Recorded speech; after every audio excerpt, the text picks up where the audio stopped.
Hazrat Amr bin Sharabil states that Hazrat Abdullah bin Masud radiyallahu anhu states that he submitted, O Allah's Apostle sallallahu alaihi wasallam, which is the most fatal sin? He sallallahu alaihi wasallam replied, associating a partner with Allah Jalla Jalaluhu while He Jalla Jalaluhu alone has created you. He submitted, what next? He sallallahu alaihi wasallam said, you kill your progeny lest it should eat with you. We submitted, what next? He sallallahu alaihi wasallam thereupon said that you commit adultery with your neighbor's wife.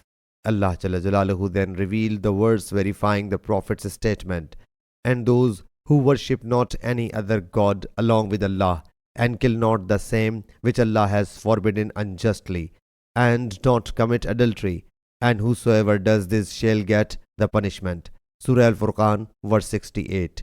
Sahih Bukhari, Hadith number 6001.